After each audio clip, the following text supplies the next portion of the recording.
మీ జీవితంలో మీరెప్పుడైనా ఒక తప్పు చేసి రాత్రంతా నిద్రపోలేక మనసులో బాధపడిన సందర్భం ఉందా? తెలియక చేసినా, అనుకోకుండా చేసినా పాపం పాపమే అవుతుంది. మనిషి చేసిన పాపం అసలు పోతుందా? లేక జీవితాంతం వెంటాడుతుందా ఆ పాపం? మన సనాతన ధర్మం ఒక ఆశ్చర్యకరమైన సత్యాన్ని చెబుతుంది.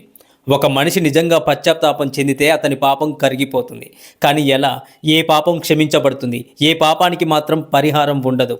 ఈ వీడియో చివరి వరకు వింటే పాపం ప్రాయశ్చితం గురించి మీ జీవితాన్ని మార్చే నిజాన్ని తెలుసుకుంటారు. మనిషి జీవితంలో ఎప్పుడైనా ఒక్క తప్పు చేయకుండా బ్రతికిన వాడు ఉన్నారా? తెలిసి చేసినా తెలియక చేసినా తప్పు తప్పే అవుతుంది. కానీ ప్రశ్న ఇది కాదు, తప్పు చేశావా లేదా అనేది కాదు, తప్పు చేసిన తర్వాత నీ హృదయం మారిందా లేదా అనేదే అసలు ప్రశ్న. మన సనాతన ధర్మం ఒక గొప్ప సత్యాన్ని చెబుతుంది ఇక్కడ. మనస్ఫూర్తిగా పశ్చాత్తాపం చెందిన మనిషి పాపి కాదు, అతను మారిన మనిషి అవుతాడు. మహాభారతంలో ఒక గొప్ప శ్లోకం ఉంది.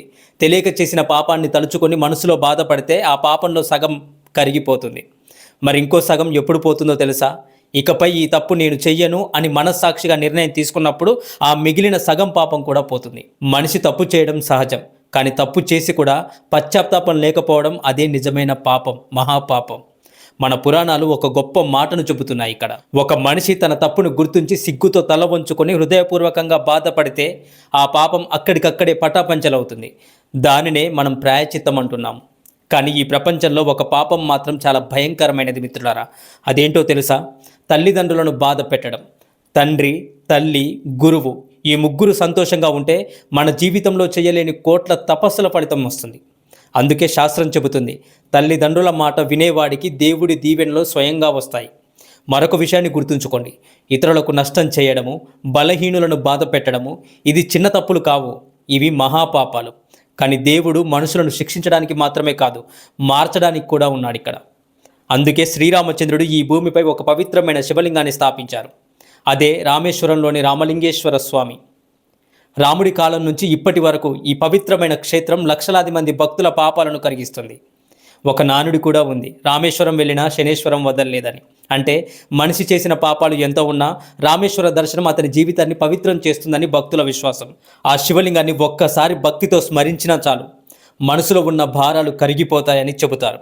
ఆవు పాలు, పెరుగు, నెయ్యితో రామనాథ స్వామికి అభిషేకం చేస్తే జీవితంలో ఎన్నో పాపాలు కరిగిపోతాయని మన శాస్త్రాలు చెబుతున్నాయి.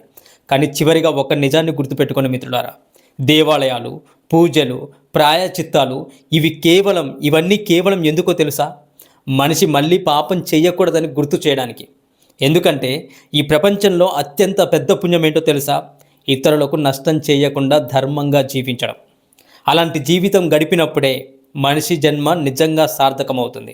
మీ జీవితంలో తెలిసో తెలియకో ఎవరినైనా మీరు బాధ పెట్టారా? ఎప్పుడైనా ఆ విషయం గుర్తొచ్చి మనసులో నిశ్శబ్దంగా బాధపడ్డారా? అయితే గుర్తుంచుకోండి, నిజమైన పశ్చాత్తాపం ఉన్న హృదయం ముందు పాపం కూడా తల వంచుతుంది. మనిషి తప్పు చేయకుండా ఉండలేడు, కానీ తప్పు తెలుసుకుని మారిన మనిషి దేవుడికి చాలా దగ్గరగా ఉంటాడు.